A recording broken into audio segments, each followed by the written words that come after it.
As pleasing as that sound of tumbling water is that you recorded a moment ago, particularly in the hot, dry landscape, that sound and that sensation is just thrilling.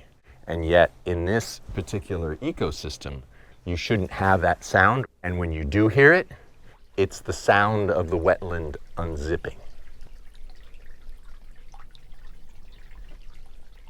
This cottonwood tree, which is older than 100, maybe 200 years old, when it germinated on the bank with its feet in the water. This is the lowest cottonwood tree on the landscape. So it represents historically where it's always been wet enough to support riparian plant community in this location. It's the last of its kind.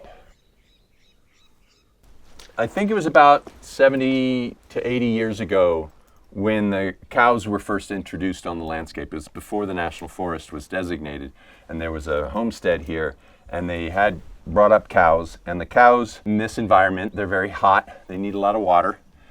So the cows came up to the spring, wallowed in the mud, and then they ate some of their favorite food, and now this wetland plant community is on its way out.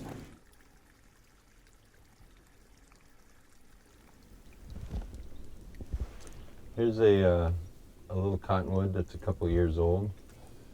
It used to be on the bank before the last head cut moved through here. Wanting to grow up in its grandma's shadow. Another one falling out of the bank there as the creek has dropped a couple feet from it. Good luck, little fella. It's a tough life.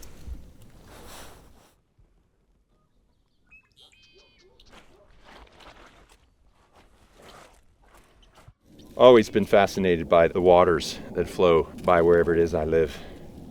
I was blessed to be conceived and born on the banks of the Zambezi near Victoria Falls, which is a mighty powerful expression of water on the landscape.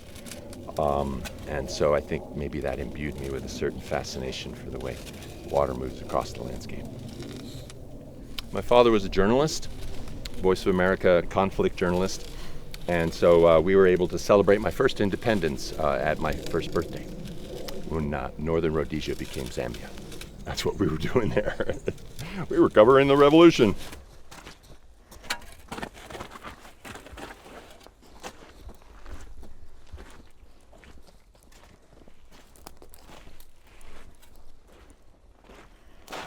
This was a tight little ditch 20 years ago. I couldn't see out of it when I got here. It's now got a little bit more floodplain. This is me most mornings. The shovel scooching in the landscape. The verb is to scooch. This is a scoocher, the noun. To scooch is to either move the water or the sediment one way or another. The easy mantra for what we're doing out here is slowing the water down, spreading it out, and sinking it or storing it in the landscape for as long as possible before it does its gradient work and moves out of the system. This was much deeper in this point, caused by historic land use on the farm where they didn't really want a creek meandering across the valley. They wanted it right down the middle so you could have a barn on one side and a loading dock on the other, and the creek, if it did in size, was all the better for the farmer because it was down in a ditch out of his assets, not flooding his barn, not moving around and changing his fence lines and all that. It's a typical behavior of the landowner to want to make the creek behave, and ideally behave in a straight line, which matches roads and fence lines and all those things.